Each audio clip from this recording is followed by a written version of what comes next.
pledge of allegiance.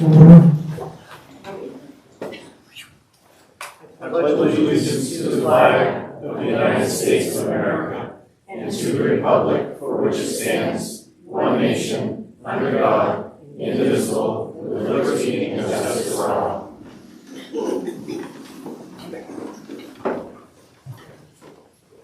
Roll call. Anthony Reynolds. Here. Eugene Sullivan. Here. Stephanie Euler. Here. Jonathan Smith. Here. Brian Benziano. Here. Debbie Koalas. Here. Dave Hart. Here. Aubrey Searway. Here. Hannah Weenie. Here. Okay, could somebody give me a motion for approval of the minutes? Motion to approve the minutes from November 10th. Second. Any discussion? All those in favor? Okay. Chair comment, I'd like to thank Stephanie for letting me know this. I didn't realize it tonight, but Natalie Tardy got All-American recognized in soccer. And I know I've been bragging about the girls soccer team because I've watched a few of the games, but I do want to say the football team was a little short this year, but they did a heck of a job too. So. And go ahead, you can introduce our choir. So one of the best parts about the December school committee meeting is the chance to invite our show choir to share just a few tunes. So you'll get a bit of a preview as to what they'll be performing when they have their concert next week on Wednesday. Thank you, Ms. Robinson, and the choral students for taking some time out to be with us this evening. Thank you for having us. Really classy system. Okay, so we'll do two songs for you tonight. Our first one will be a classic by the Mamas and the Papas, California Dreamin', on such a winter's day, because who doesn't want to be somewhere warm right now, right? And then our second piece will be a really cool piece, which we've been working on for a really long time. And it's a four-part harmony piece. Yes, four-part harmony piece, all a cappella, made famous by the Pentatonics. So we're really proud of this one, so we get to share it with you. Here we go. Oops, that is not it. All right.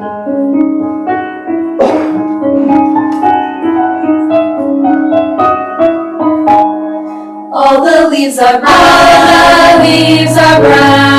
the sky is gray, and the sky is gray. I went for life and for a walk. Stay on a winter's day. I'd be safe and warm. I'd be safe and warm if I was in LA. If I was in LA, California dreaming on such a winter's day. Stopped into a church I passed along the way. Well, I got down on my knees, and I pretend to pray. You know the preacher like the cold, he knows I'm gonna stay. California dreaming on such a winter's day.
California dreaming on such a winter's day. California dreaming.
Next Thank Wednesday you. at 6:30. Yes. Stop on by. Thank you. And if you were at the wreath ceremony yesterday, you heard the students sing again, and the harmony on America the Beautiful is just really, really gorgeous. So good evening, school committee members and community members. December brings all the wonderful school instrumental and choral concerts. Our middle school concert is this Wednesday at 6:30 in the middle school gymnasium, and the high school choir is next Wednesday, band next Thursday in the high school auditorium. Congratulations to the cast and crew of The Addams Family, the no-cut policy, and Ms. Robinson's ability to find roles for everyone is wonderful, highlighting the strong community and friendships that theater productions foster. And a special shout out to Hannah, who was Uncle Fester and really, really was so sweet to watch on stage.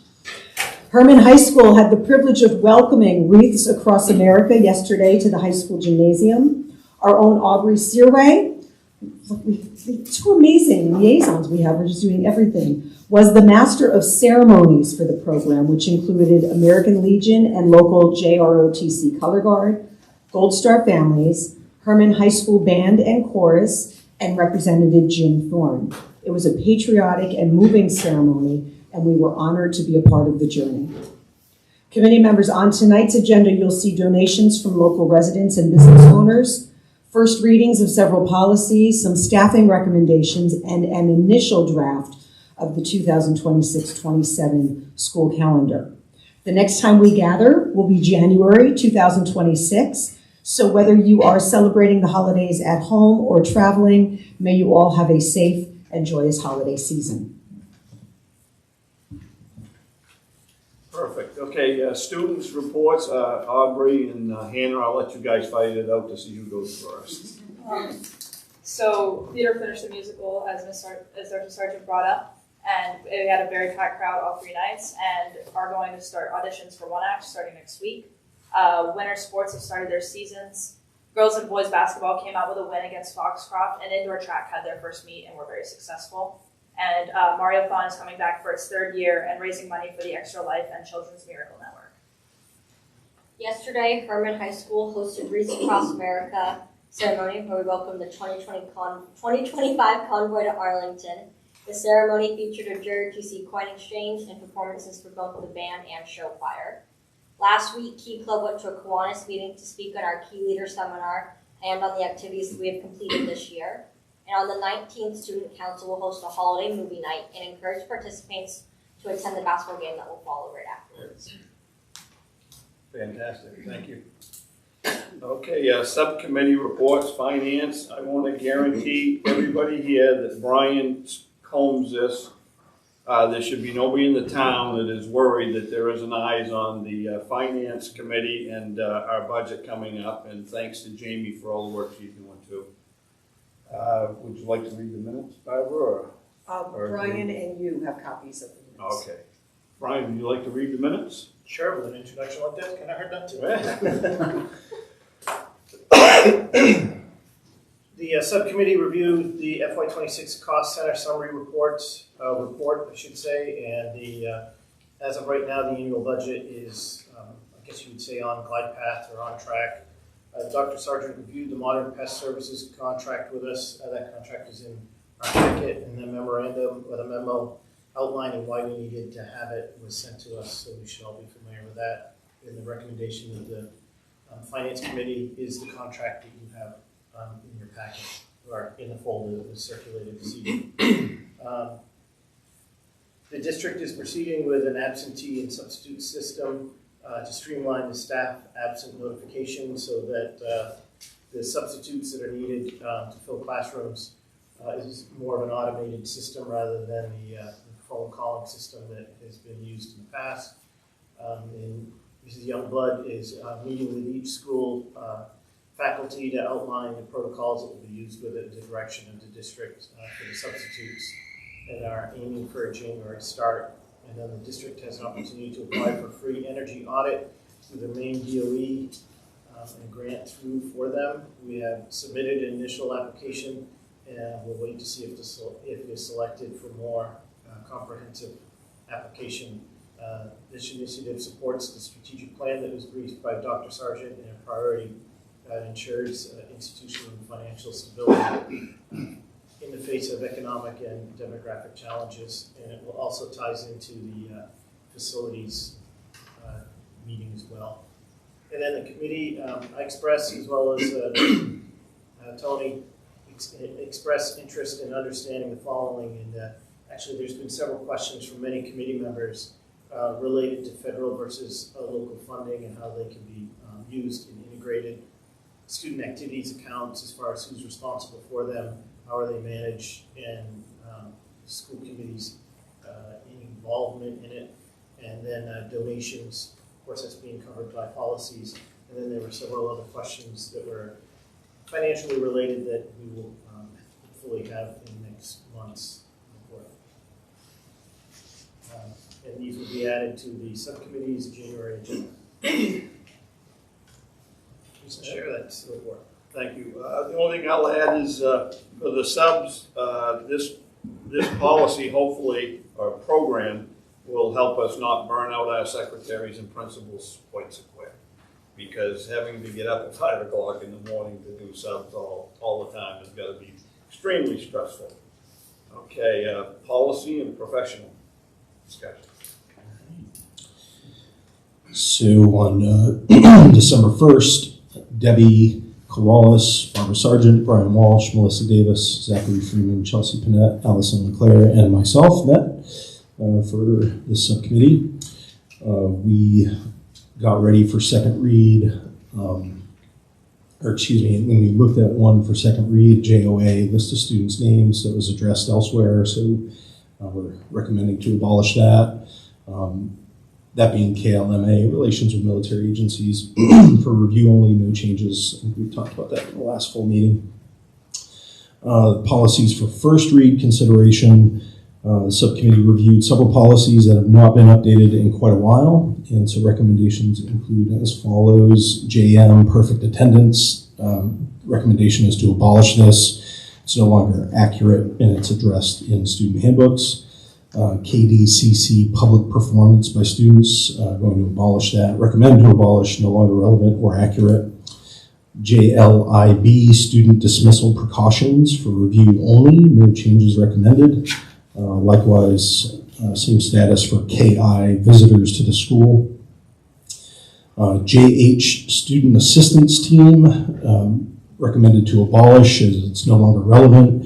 The expectation from the Maine Department of Education is that schools implement multi-tiered systems of support, MTSS. Herman schools each have a committee to review students' learning needs, apply strategies, and monitor for referral to district and community programs. Excuse me. JIC Code of Conduct, we looked at that in response to Committee Person Sullivan's comments last month. So the recommendation from our subcommittee work was to include language about the building administrator's responsibility to educate students on the Code of Conduct in an age-appropriate manner. And there are also recommended modifications to drug and alcohol use and smoking tobacco use.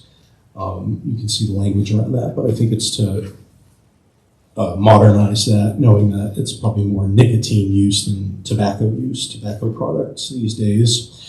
JICK bullying policy, subcommittee reviewed the policy to ensure it meets current harassment and discrimination definitions, and to correct several instances in that policy, the word board to committee. Then, excuse me, KCD public gifts, recommendation to have the school committee acknowledge public gifts and donations that have been deemed suitable by the superintendent. And so please see the minor suggested language modifications. And the only other thing that hasn't been addressed here, we reviewed a policy admission of non-resident students, JFAB, and the subcommittee will review policies from surrounding districts. And so no recommended changes or actions at this time. Thank you, and Debbie, thank you for all the work you guys do on that committee. Okay, we'll move on to public comments. I've been very liberal with public comments. I know most of you here, so I trust we'll keep on that same pace. Has anybody got a public comment? Go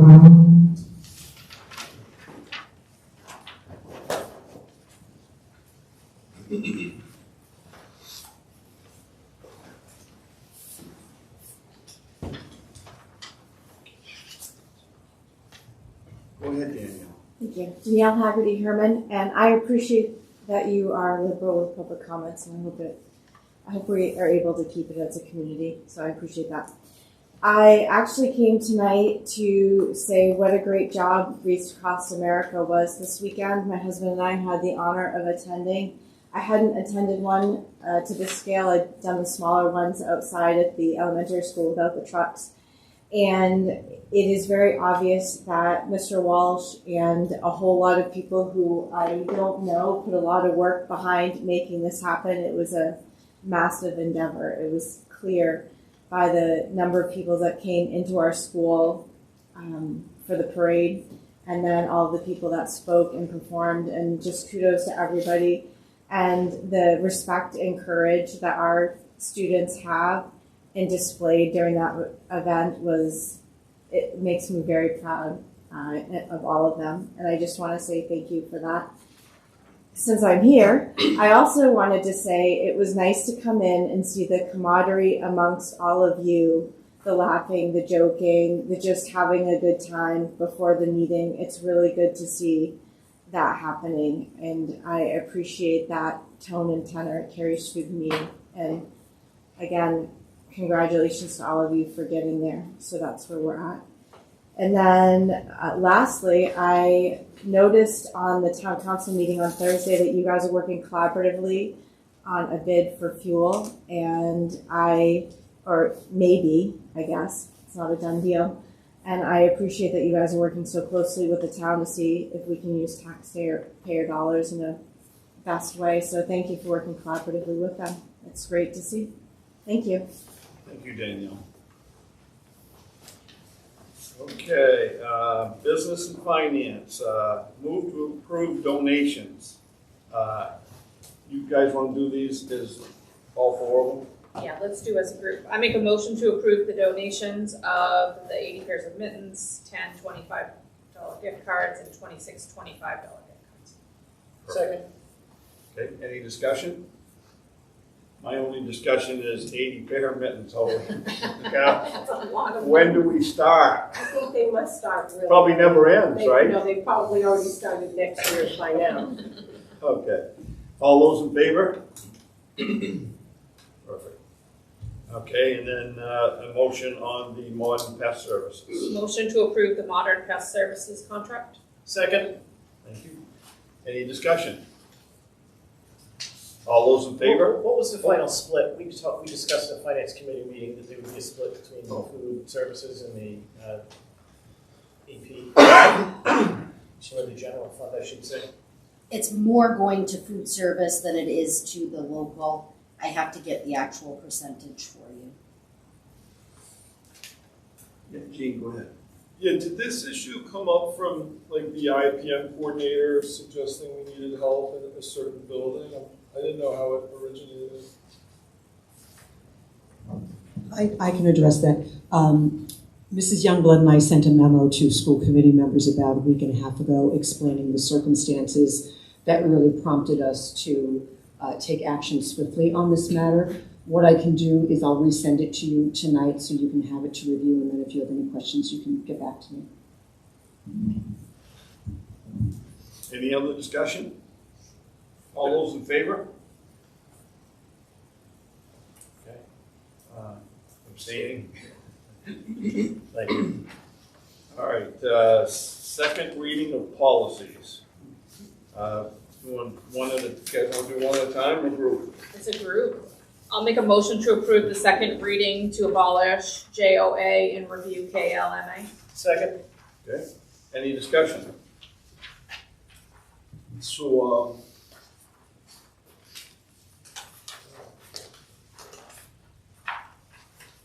in terms of KLMA, I gotta find it, sorry.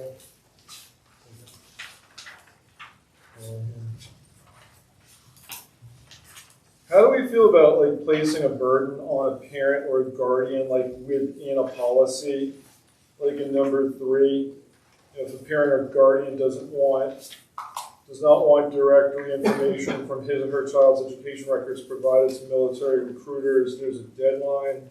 I was concerned, that some parents or guardians are not going to locate that in a policy. So I'm wondering how we feel about that as a group. Mr. Walsh, I can start, and then if you want to fill in where I miss. The guidance department handles this really beautifully, and this is in alignment with students' privacy rights. Each fall, the guidance department sends out communication to families reminding them of the parent's ability to either waive their child's privacy rights or to abide by it, and then the parents will take care of that through guidance. Do you want to add anything else, Mr. Walsh? Yeah, just to add to that packet goes home to parents of juniors and seniors, and we provide that document to them. They simply have to fill out a return, and that's in accordance with federal statute. As we do receive federal funds, we are required to provide those with the exception of the exemptions. So we're following the protocol set up in that statute. And then in regards to KLMA as well, just 1 and 2, are parents or guardians notified, that their child took the ASVAB test or that military recruiters are meeting them? So they're notified? Students we don't give the ASVAB, we actually have to sign up for the ASVAB. Yeah. So that's through the student and the parent, that's between them? Yeah, that's between them. And we do not, we let recruiters, just like we do colleges and so forth, we do post those in our morning announcements, but we don't send out to parents who's in when. Thank you. You're welcome. Also, Dean? Yeah. Okay. Any other discussion? All those in favor? Perfect. Okay, and now we'll move on to first reading of policies. You guys want to take these as a group? Yeah, motion to approve the first reading of policy abolish JM, abolish KDCC, review JLIB, review KI, abolish JH, amend JIC, amend JICK, amend KCD. Any discussion? Oh, I got to have a second first. Oh, second. Okay. Now, any discussion? Yeah, I had some. You go ahead. JLIB.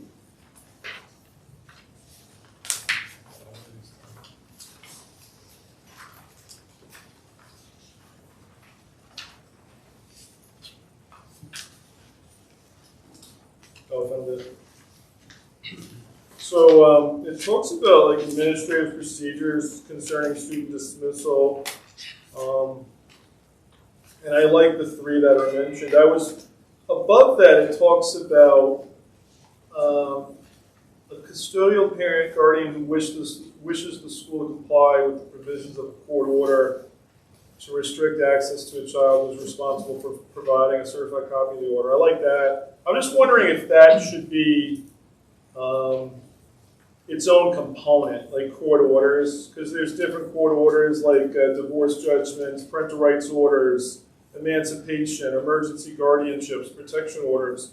So I'm just wondering if it would be good for there to be administrative procedures regarding those issues, because it could be important, especially regarding a protection order. Those are pretty fluid events that could occur pretty quickly, and for there to be administrative procedures to deal with that is my thought. So you're not saying a change to the policy, you're just saying for them to have a procedure. Is that what I'm hearing? Yeah, I would, adding, my thought anyway was to add like a number 4, a letter 4, IV, a procedure for those kinds of events when there's court orders involved and have its own procedure. I think it kind of touches on it with certified copy. I just wonder if we should go a step further. So given that this is first read, we can certainly bring that back to committee for further discussion. Several of the pieces that you mentioned, Mr. Sullivan, also would be part of our memorandum of understanding with our local sheriff's office, and so court orders, protection orders are conveyed immediately to the school administration. Okay, you wanna make that, well, we gotta, you wanna make a motion to remove this one thing out so we can make a motion to send it back to committee, or you just wanna, when you guys make your motion, do you wanna? Doesn't it automatically go back to committee to Barbara's first read? All the first reads do anyway. Yeah, so I think we're all set then to Okay, Barbara. perfect. I had another one, Chair. Is that okay? Yep, absolutely. Can I ask a question too? Yeah, Sergeant, you said that those court orders are provided to the school. But under what policy or procedure is that implemented so that parents know that there's an automatic? I'm not debating or questioning why there is an automatic. I think it's a good thing. But where is it in our policies that say that that happens? It likely is not in policy, but part of our memorandum of understanding with the local sheriff's department. And I can certainly go through and find that language for you. Because, I mean, somewhere in our policies, that language should be out there so that parents know that if there is a court order such as those, it is automatically provided to the school. So that is an understanding among parents that those court orders do make it to the school.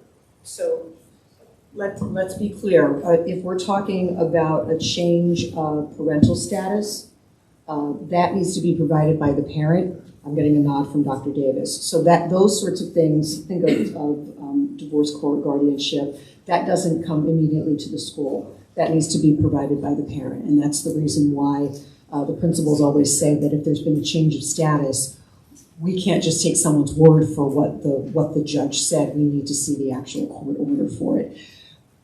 More immediate things such as protection orders, that often will be provided us by our school resource officer, and he goes directly to our school leadership on that. Those are more immediate.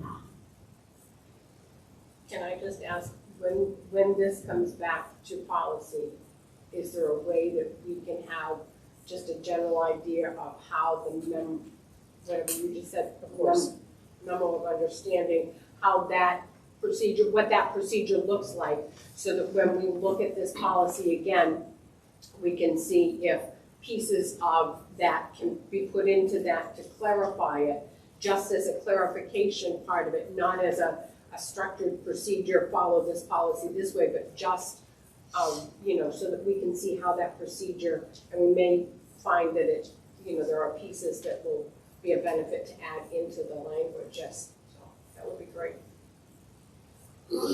Perfect. Anything else? Yeah. Excuse me. Do you want this? I have some here. Thank you. So a question for you, Jean, about your recommendation for a fourth point there.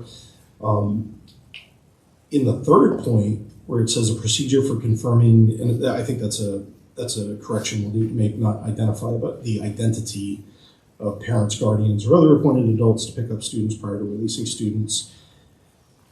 Does that not satisfy the need for, or is there a way for that to be expanded so it grabs the court order, or does that satisfy the need for it, or not the need, but the presence of it? Or how do you? I mean, it could. I mean, there are circumstances that are pretty fluid that could change that pretty drastically, pretty quickly. For example, a protection order situation could be an example. But I hear what you're saying. So maybe you're saying don't make a number 4, expand a number 3. Okay. If it circles back to that point sufficiently enough. I don't think that's a bad idea. Yeah, to Debbie's point, just when we're wrestling with it in subcommittee, knowing what kind of language we want to play with there is helpful.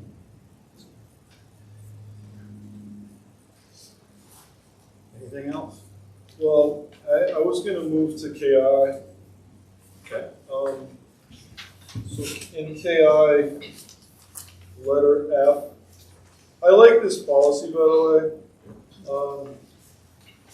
The only thing that I had to read a bunch of times was letter F. The building administrator designee has the authority to refuse entry to school grounds or buildings to persons who do not have a legitimate school-related business. That made me, I had to read that a bunch of times, and I was wondering, is that a slippery slope? What does that mean, legitimate school-related business? That could mean one thing to one person, another thing to another person. So as a committee, is it better to leave that vague, or do we want to define that term, legitimate school-related business, or is that obvious? I don't know. Any thoughts on that? Just straight legitimate. Just leave it as school-related business. Yeah.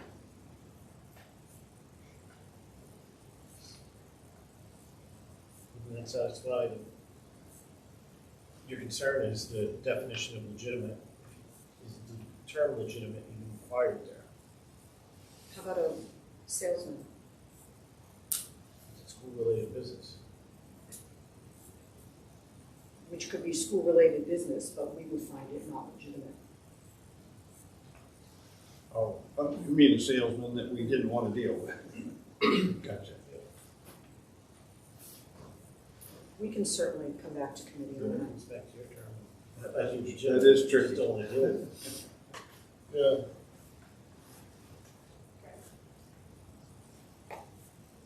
Okay, anything else?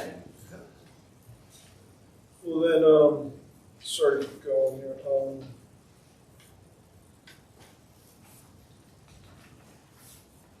Well, just, I guess I don't want to repeat myself because I think you guys heard me in November on JIC and JCK, and I don't want to be redundant. It certainly looks like the recommendation on JIC is kind of what I was looking for. I do think it also applies though in JICK, because I think both of them talk about, at the end of each policy, talk about dissemination. And I'm just wondering if we could add a new paragraph regarding informing and educating, just being explicit, just because it's the statutory mandate for the school board to do so. I would just like it to be really crystal clear in the policy since it's our mandate to do that. But other than that, I'm all set, thank you. Okay. Any other discussion? All those in favor of sending them back for review? Okay, perfect. Good luck, Debbie and John. Okay. Personnel, go ahead. Barbara, please. We do have a resignation of one of our high school custodians. That's really just for acknowledgement. The school committee typically does not take action on that. We have recommendation for a number of folks for approval of positions. And then in letter C, which is somewhat related, an approval of a transfer of one of our very fine kindergarten teachers who has expressed interest in moving to take the computer technology opening, which has been filled up to this point with a long-term substitute. The long-term substitute is also a veteran kindergarten teacher who took a short break from employment. And so the recommendation from our elementary principal and supported by me is that we would take Ms. Feeney and move her from the long-term substitute computer position into the kindergarten position. We would have the natural transition time of the winter holiday break to affect that change.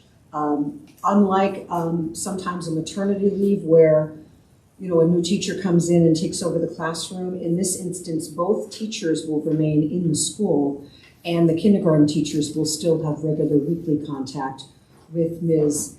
Helms as they visit their computer classroom. So there's really ample opportunity to support both teachers in their new positions and to make sure that we keep the students comfortable and positive as they have a new teacher taking over, but not someone who's unfamiliar to them.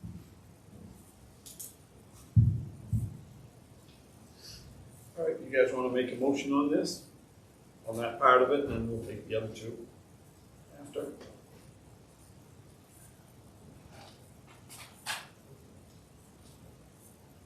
So move to approve the superintendent's recommendation to employ Amy Feeney is the kindergarten teacher. Is that what we're doing? Are you taking them as a group or an individual?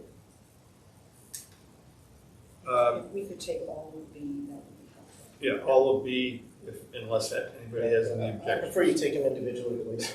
Okay. So I think I move for Amy. I need a second for her.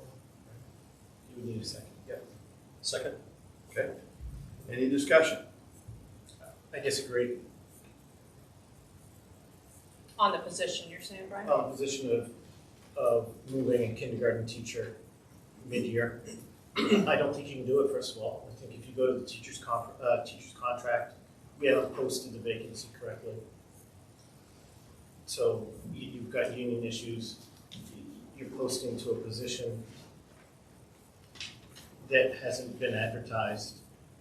So if you want a lateral them, then you haven't advertised the vacancy. So the position was advertised in late November, and there is no issue with the HEA negotiated agreement on this.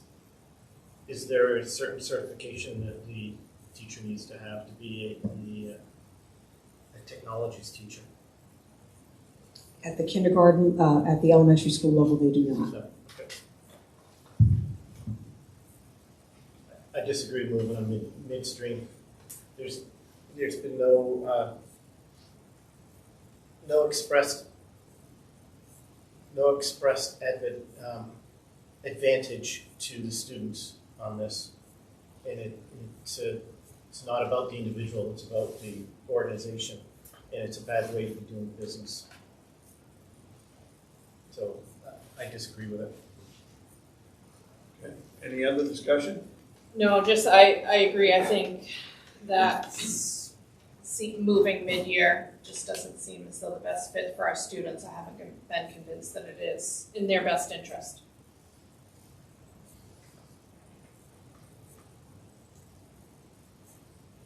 So I don't know if I'm allowed to. For sure. Things are, discussion. I always get concerned about how I'm supposed to talk about employment matters, but yell at me if I do something wrong here. But how does you're the lawyer? How am I going to yell at you? So easy. How does Krista Ray Helms? Are we allowed to ask specifically about her in terms of why she wants to do this, or is that inappropriate? Because I guess it's related to Amy Feeney, right? So school committee members, a lot of this was discussed in the committee newsletter that you would have received Friday evening. And there has been an expressed desire from both teachers to take on the positions that we are recommending them for. So I guess we all got a bunch of communication, or some of us did, and I think we've reviewed some of the communication about some opposition to this. So I guess my question, Dr. Sargent, is you've probably reviewed those same things. Do you have any response to those concerns specifically? I do not have concerns about what was communicated to a select few of our committee members. I would also say that, as a reminder to our committee members, that the individual who communicated with the few of you neglected to speak with the building principal first, the superintendent second, and went directly to school committee, which is a violation of the negotiated agreement in this particular instance, and also goes against our policy of trying to resolve issues at the lowest level possible.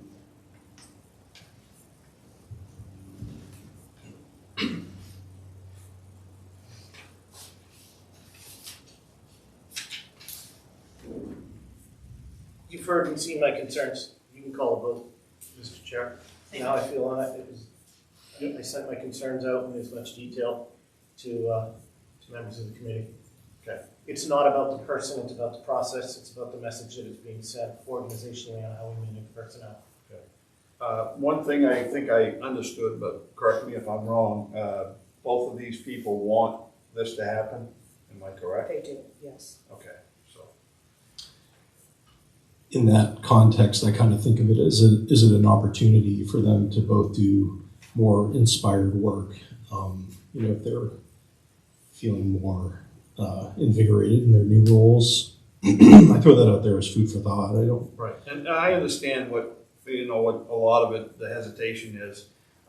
You don't want it disrupting kids in the school system. And I mean, that's basically, I think, what most of us are thinking right now. But when a teacher gets pregnant and you got a long-term sub for 3 months, you've disrupted the kids in the school. So This isn't a pregnancy. I think we gotta be careful talking about those no, but sorts I'm of talking about, I think you guys are thinking that this is gonna disrupt some of the students. I can't help but believe it will. Okay. Right now, there is, I've asked a specific question, is there a issue out there? I was not looking as if there was a nefarious plot or anything of that sort. Is there an issue out there? The reply has been, no, there is no issue. There's just the desire of these two to want to swap. So there is no issue, and that's a known. If we make the swap, by making the swap, create the opportunity for problems. And then it's just a bad way to manage your people as a human resource manager. We're mid-school, we're midstream. The kindergarten teacher is qualified in her position. There is no notable gain by this move. There is just an increase in risk, and that is purely how I'm looking at it. Which is fine. I tend to think that the principal and the superintendent have a pretty good thought. So that's just my opinion. I could be wrong. All right, any other discussion? Well, I think to join with what you were saying, Tony, I think your maternity leave example was, I think, simply to illustrate that there's precedent for kids being able to adapt to changes. Right. And, it was probably a bad example. It was the only one I could think of. Well, wait a second here, though. I would like to back up, though, because you want to get into the detail. I can get into the details here. The person that you're looking to hire into the kindergarten teacher, the person is a long-term sub. The kindergarten teacher has not been, the job announcement hasn't been made for that position. That position isn't even vacated until we approve the transfer. Mm-hmm. So you're filling a position that hasn't even been advertised yet, which does not comply with the contract. So, and then you're hiring a person against a job that one isn't open yet, and then hiring her without going through the proper hiring process. Because we're talking like it's a one-for-one swap of two hired teachers in positions that the administration just want to flip-flop. But that's not the case. One is a temporary long-term substitute, which makes a difference in the hiring process. I think this is just a bad way to do business. I will only reiterate that the positions were posted per contract and per our protocols. How can the kindergarten position be posted? It hasn't been vacated yet. It was posted as an anticipated opening, and we ran it for the length of time that we typically run positions for. I don't want to prolong this. I just had one more question, related to some of the correspondence we had. I don't know. Again, I don't even know if I'm allowed to quote from this, but I thought it was at least interesting. Tell me if I'm doing something wrong here. But my greatest concern is for the individual students who rely heavily on consistency. I work one-on-one with a student. Really hard to establish routine that reduces anxiety and behaviors. A sudden change in teachers could cause significant setbacks for this child. I mean, I read that and I thought it was sound and logical, and I was just hoping to hear from you, because I respect you, obviously. I think you make really good decisions, and you're really pushing for this to happen, and I just want to know, what is your counter to that argument? My counter to this is knowing the two individuals that we're discussing care deeply about supporting students, are entirely professional, and the first thing that they'll be working to do in their new positions, if approved, will be to make sure that they're not only connecting with the other adults in the classroom, but that they're also connecting with the new colleagues on the team or on the Unified Arts team, and that they're doing their very best to make sure that on that first day that they're in their new position, that the students are supported and loved and cared for, and that the curriculum moves forward as if the other teacher had been in place all along.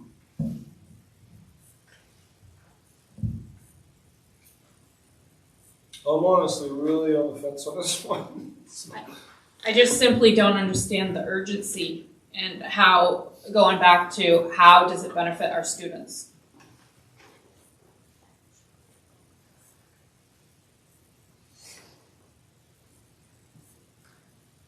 Yeah, I mean, related to that, I mean, I'm all for this, like, if it's still gonna happen next year, I'm just wondering if now is the appropriate time, that's my only holdup, but.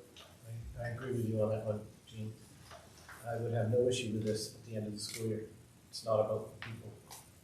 It's not about the individuals, I should say. It's about the process, for me.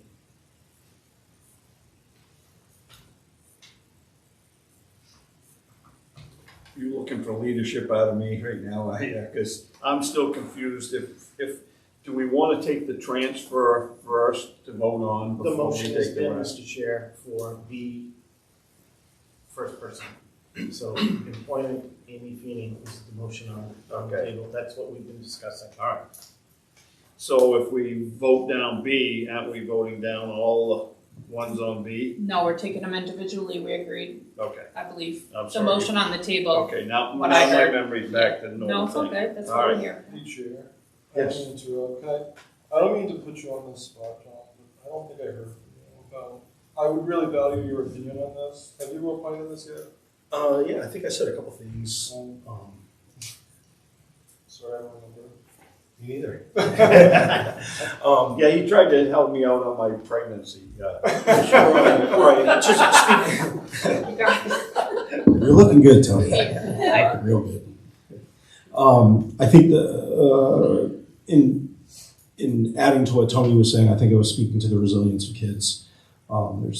There's a number of things that could happen throughout a school year that would, cause for adjustment and just make that a reality for kids. The other thing I can't, I respect the notion of process.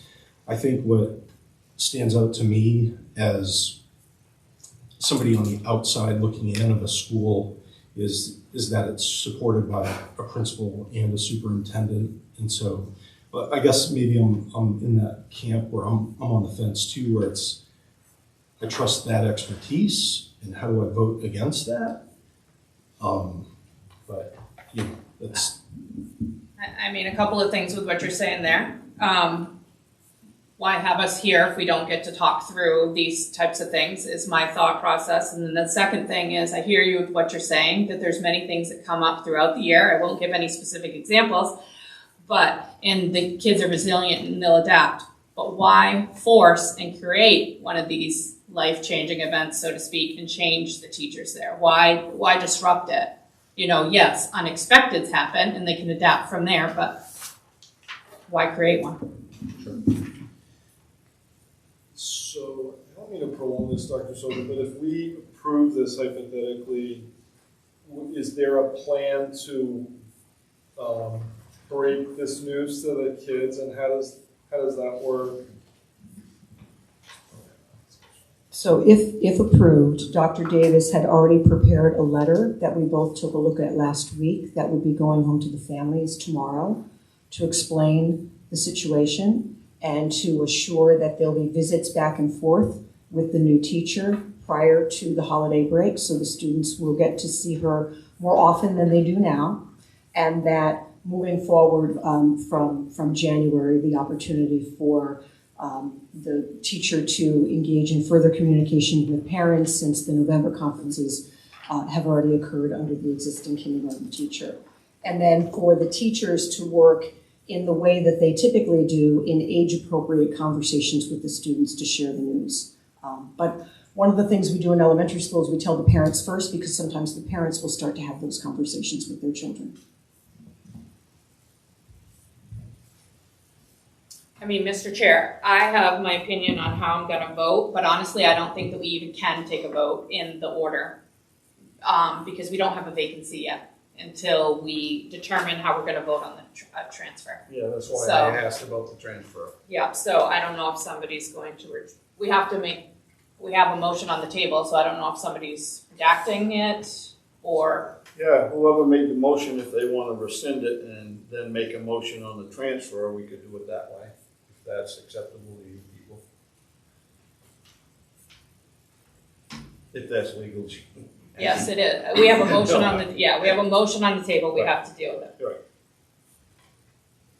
I had another comment, Chair. I don't need to keep doing this. Fine. How if this is approved and then there's just like a flood of emails that come in from parents, which could happen? It's like, oh my God. And then it's like, Well, then we blame it on our principal and our superintendent. so there's, Are you kidding me? That's why we're the last, that's why we're here. That's coming back on us. Hey, You know it is. I know. so other than this discussion today, if parents are watching, there are parents that don't know this is potentially possible. Is that true? There's probably a lot of, you are right, there's probably a lot of parents that don't look at the agenda. I mean, they would have had to have checked late Friday.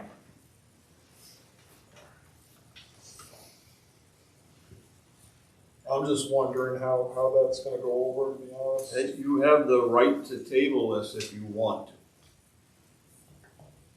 Well, that, if we table it, then it might defeat the purpose of, right? Well, definitely is gonna dub things up if you want a January 5th switch, that's for sure.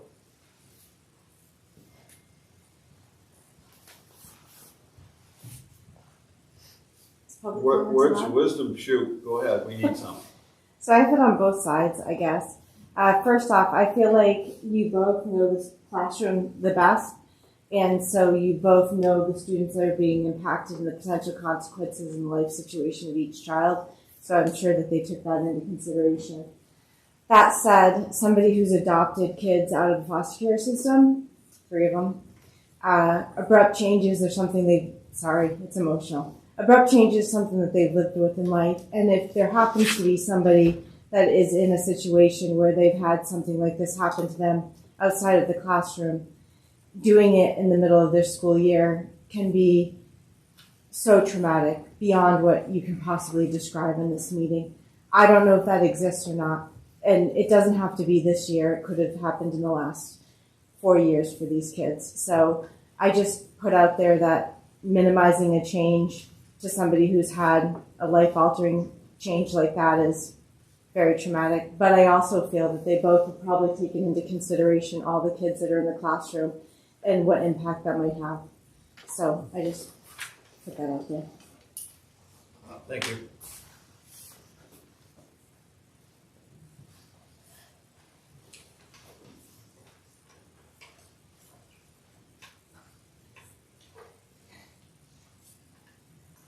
I mean, one more thought, and I'll stop talking. Would be, if we approve this, and then there was that flood of emails that I'm potentially concerned about, I'm wondering if a special meeting could be called to readdress it. But No, you can't. That's why we gotta make the decision now. I would say we could either, to Tony's point, somebody could rescind the decision and we could table it. What's the urgency? Or you could take a vote, but you don't even have an open position to do a vote.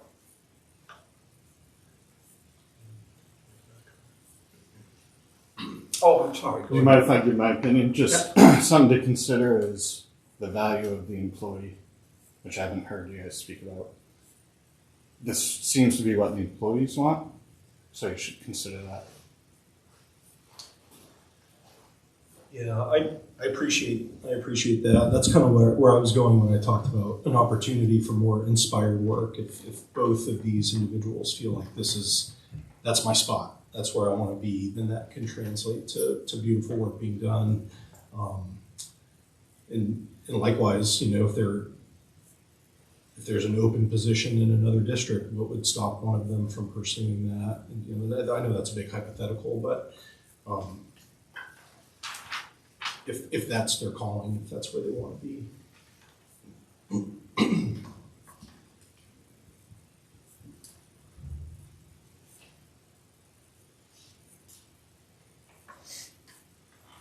Call the vote. Yep. That's how you gotta do it, call a vote. Well, All those we in favor of a vote. gotta figure out if you're gonna do the transfer first, before you pick a person, right? Nope, you And can that's call not- the vote where you can say, no, we're not gonna vote, and then you can make further action, or we call the vote and we have to vote on it. So call the vote is a requirement for, once it's called, for the chair to take a vote of, do we want to move forward with a vote right now? And then the next action. Oh, you're saying, do we want to table it? Nope, I'm saying, Okay, so if I say call a vote, we've got to vote on the person that we made the motion on. yep, but we gotta do something, Tony, but let's Okay, move on. all So call the vote. And that in But itself. then if we okay this without okaying the transfer first, then, But that's how they've presented it to us. Mr. Chair, call the vote is an action, so which Okay. means you need to now say, all those in favor of voting. So all those in favor of voting?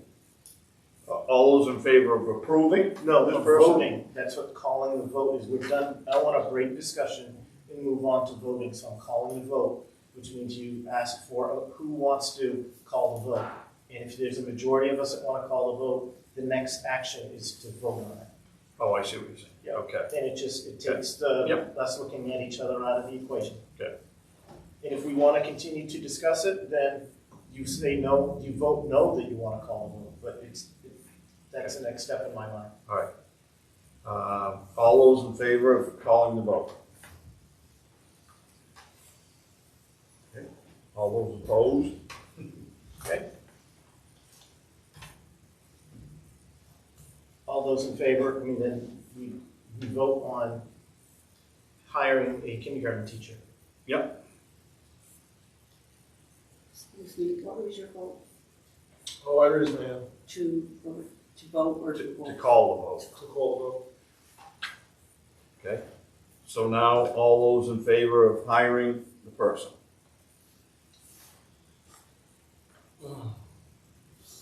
Okay. All those opposed? Okay. All set there. Or Now. I'm saying because it's elementary. Right, yep. Aren't you lucky this time? Okay, now the next one. Amy Connor. Motion to approve Amy Connor.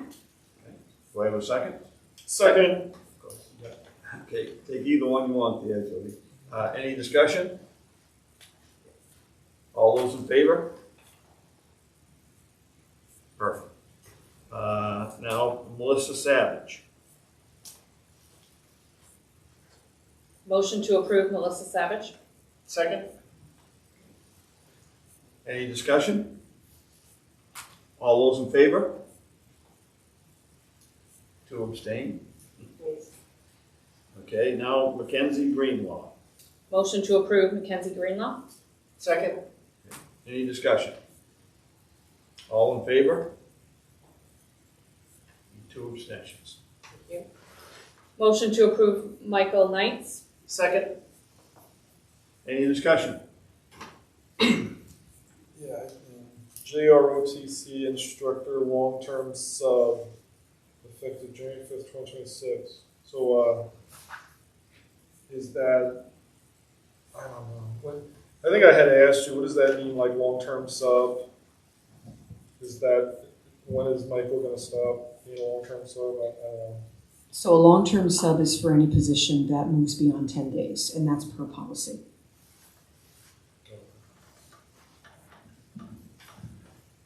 And how does having them as a sub affect any funding that we get from the military? So we're waiting for, and Mr. Welch, I'm going to have you fill in on this one. We're waiting for this gentleman to get final approval from his commanding officer. He is either retiring or already retired. So as you, the board is aware, our First Sergeant Jenkins has resigned effective December 31. And so that position is vacant as of the end of December. This gentleman his contract with the military expires in March. However, the military has a program when someone's ending the end of their career, I believe it's called the Bridge Program, that allows them up to 2 months transition time to enter the real world and get a job outside of the military. He's working through his commanding officer, looking at both his leave time and those 2 months. And we saw it as a great opportunity. He did apply for the position. He was interviewed for the position. We saw it as a great opportunity as an audition for us to see if indeed he is the right fit. So we're looking at that while he finishes his time with the military. And then while he's here for the next few months, he has to do stuff on the Connect Command side to become certified. Because you have to have a certain certification to teach JROTC. So that's what these transition months are for. Thank you. Is there a time? I don't want to put you on the spot. Is there a time limit on that? Do you know of? So, Tony, if things go well, he will have what he needs in place by the end of March. But by making this a long-term sub position, it gives us the opportunity to see if it's the right fit, and if we need to, we can extend that. This is a very difficult position to fill midstream, without question. And so we're looking at it actually the best case scenario, actually having a candidate who checks a lot of the boxes. It seems like it's a win for us, and it could work out for him in the long run. But that doesn't mean we don't post the position once, at some point this spring. That doesn't mean we don't interview, et cetera, et cetera. What it does, it allows us time to have someone in that position who we think could be a very good candidate for the long term when we do post it. Wait, so let me understand. So he's the long-term sub, but then you're saying the permanent position has to then be posted? Correct. That's the process for long-term subs move into normal employment? Okay, just curious. Just curious. I'm trying to stay out of that other conversation, Yep. but yes, that is Thank correct. you. I just wanted to. Thank you, Mrs. Euler, for making that point. Okay. Any other? I did post for both the computer tech position, and then we also posted for anticipated kindergarten teacher. It was posted on Survey Schools. And I And went on through the our website. interview process, interviewing several candidates for the position. Well, it would be nice for the school committee to know that, but that we can discuss that when we get to transfers. And when, is that ROTC position part of the ed tech contracts or teachers contracts? So people have thrown the word ed tech around. Or, you know what I'm saying? I'm saying. Yeah, this isn't you, Steph. For Yeah. some reason, that's been called an ed tech Yeah. position for the last 20 years. It is not an ed tech position. Okay, so it's a teacher. To be clear, it is not an ed tech. Okay. And I just. It's part of the teacher contract. contract. It's not an ed tech position. It's part of the teacher contract. It is not part of the teacher contract. It is a military employee through the military's JROTC program. So the funding and the pay is set by the military. And those individuals are not part of or covered by either the teacher or the ed tech or negotiated agreement. Perfect. The Okay. positions are senior instructor. No, got it. The positions are senior instructor and instructor. Correct. Okay, thank you. Yep, you're welcome. Okay, any other discussion on Mr. Knight? Oh, excuse me, Knights. Okay, all those in favor? All set. And now we go to the transfer motion. I need a motion to approve the transfer. Motion to approve the transfer of Krista Ray Helms from Durham School kindergarten teacher to Durham School computer tech teacher effective January 5th, 2026. Okay. Second. Second. Any discussion? I know there is, but go ahead, you're first. So it's just so interesting.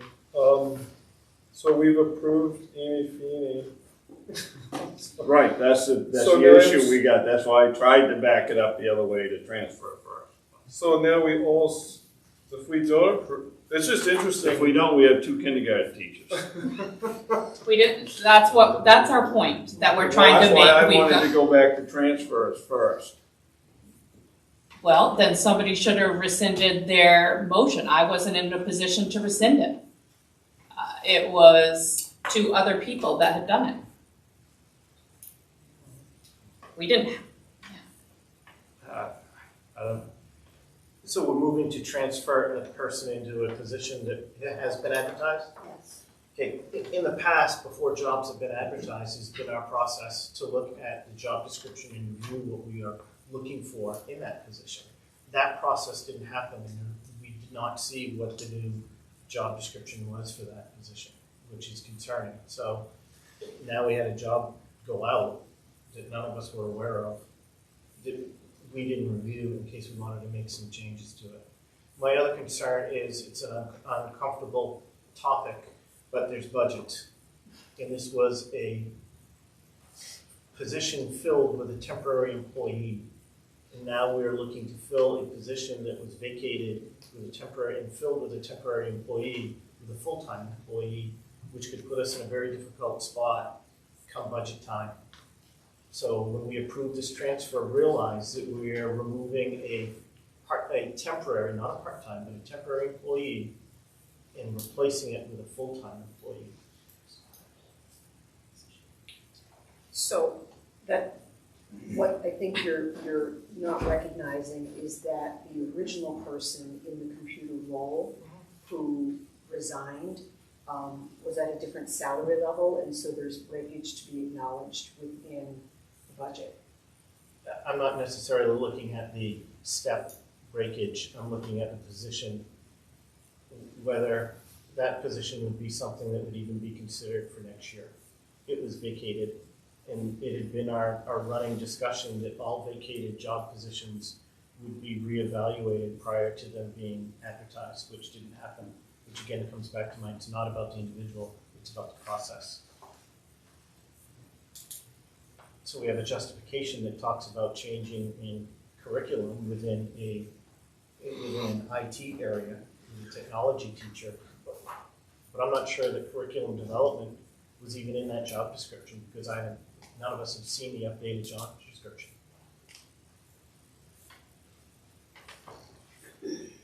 Respectfully, we've had a number of positions, you've just hired 2 ed tech positions that we don't go back and look at the job descriptions for those each time. And in this instance, the computer technology teacher, curriculum development is not part of the job description. It's one of the things that this individual has expressed interest in coming into this new role. That there are opportunities to modernize, bring more contemporary, bring more digital literacy work and STEM work into the computer science position at the elementary level. And to have someone who already has strong classroom management skills and knowledge of children's development, and to take that information into an area that she's interested in, I think is a real win for our students in our school. Bad process. Bad way to do business in my mind. Okay, any other discussion?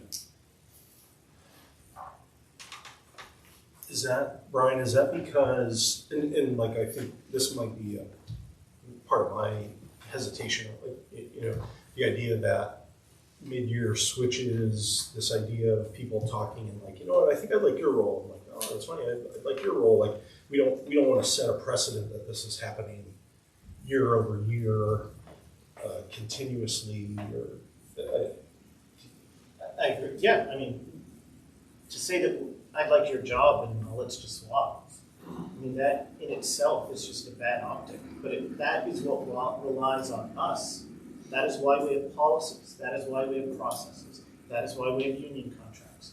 So that we follow that process, and that it isn't to prevent them, it's to help manage them. That is our role. And that is something that we are not doing tonight. I firmly believe we are not doing that tonight.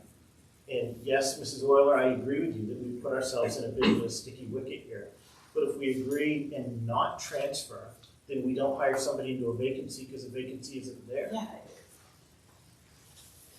I understand and respect the administrators and their positions, but at the end of the day, we as a committee are here to ensure that policies and procedures are followed. And what we were saying is we didn't follow our policy correctly, I don't believe.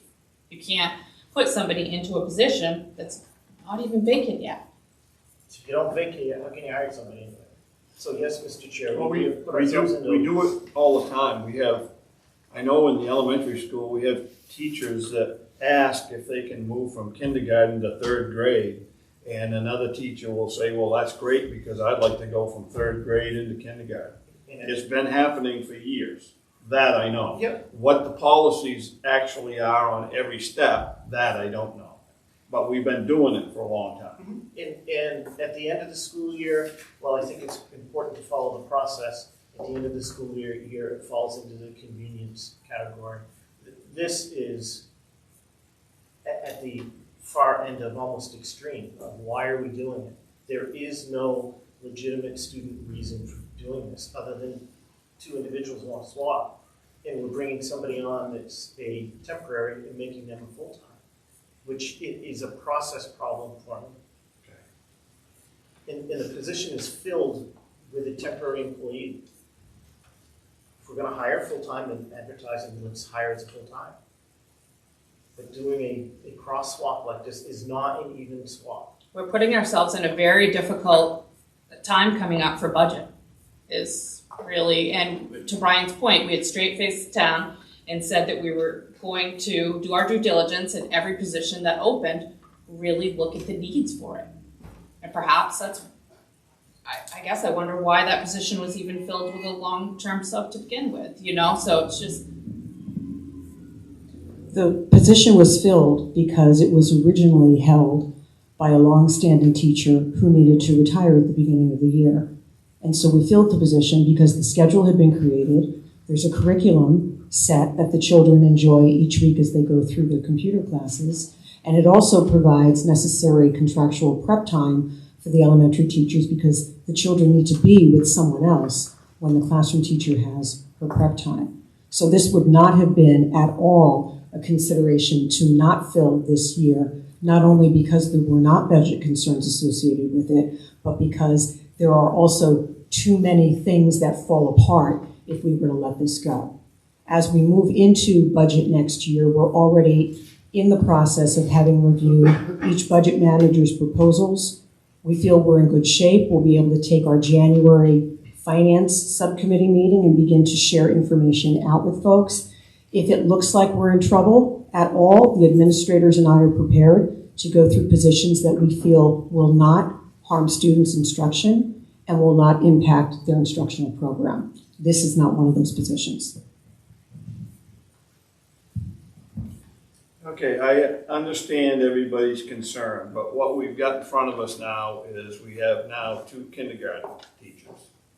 So if you want to vote against this transfer, just realize that you're putting us in a mess. If you're fine with that, then you're fine with it, but we can sit around and talk about it more if you want, but it's pretty clear to me that if you vote against the transfer, then we've got issues. I understand your your questions, and I don't know if it's going to impact any kid, down the road. It may not. It may be better for the kids. It may be horrible for a kid, but that part I don't know. But we do know that they're stable right now, and there are no issues.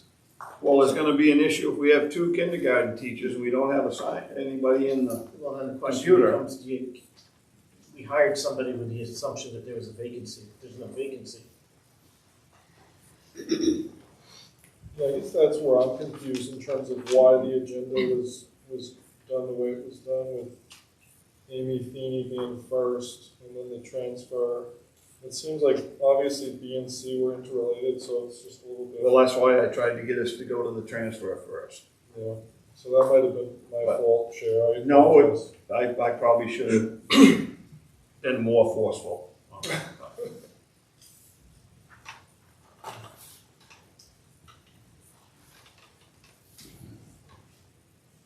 So is there any more discussion, or would you like to vote?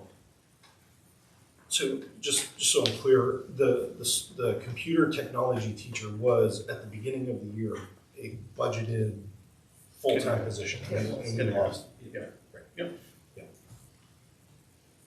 And we've actually, having it filled temporarily, we haven't spent as much as we would have had that full-time person been there all along at their salary. That is correct.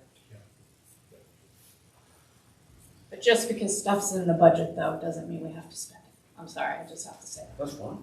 And you're adding a full-time employee, John. It's not about, in regards to adding a full-time employee, it's not about necessarily January 5th. It's about July 1st. If there are cuts, you've added a full-time employee where you didn't necessarily have to.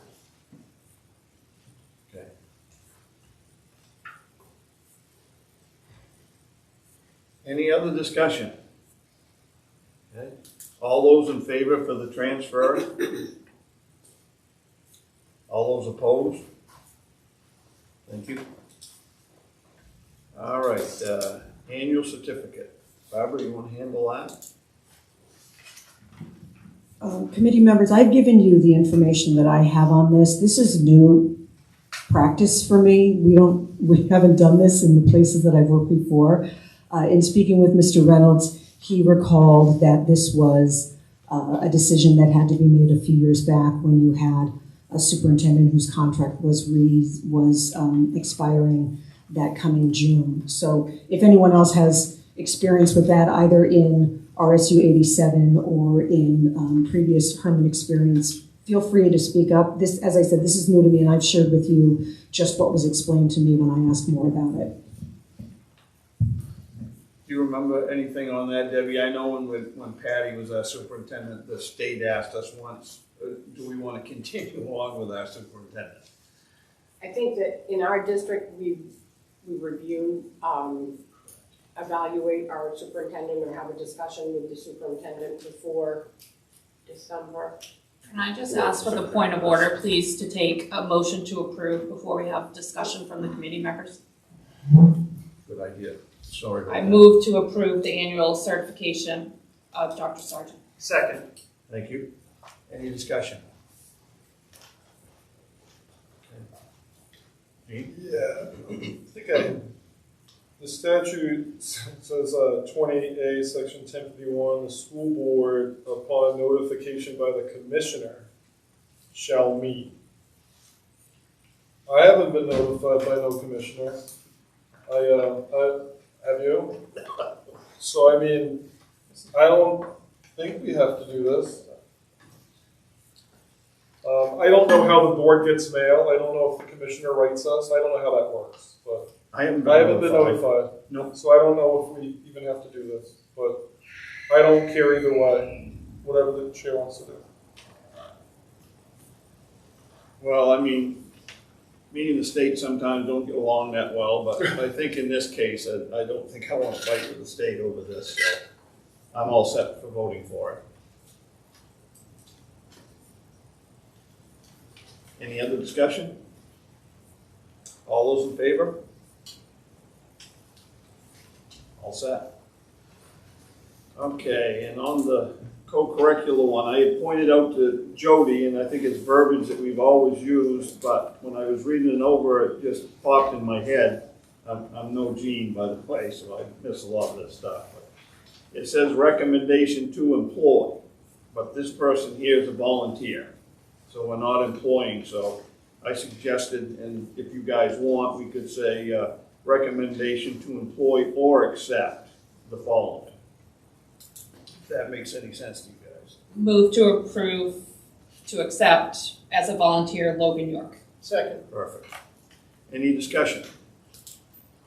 All those in favor? 2 abstentions? Okay, move to approve the first reading of the school calendar 2026-27. Motion to approve the first reading of the calendar. Second. Any discussion? Has this been bounced against the UTC calendar? Because on the UTC side, I haven't actually seen the UTC calendar, so I'm sure theirs is. It has. UTC sent their preferred draft to us. We then took that, and you'll see on the back, this particular calendar shows 3 days difference. We're allowed to have up to 5. So we did use their calendar as a guide to develop this one. This was also shared not only with the leadership team, but with the HEA, so they had input as well. Mr. Vinciana, outlined in purple are the 3 days that differ from UTC. Thank you, Jordan. Okay, any other discussion? Has a copy been shared with RSU 87 yet? I've never seen it. Not yet. I wanted to get us through first read first and then go from there. Thank you.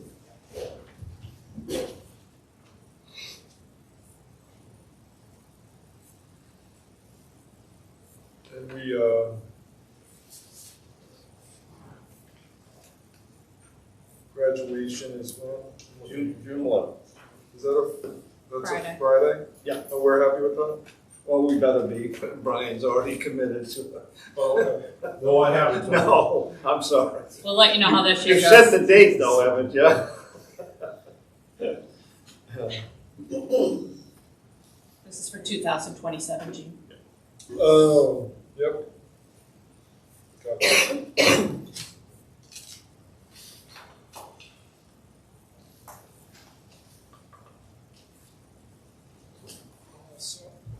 All set. Any other discussion? All those in favor? Perfect.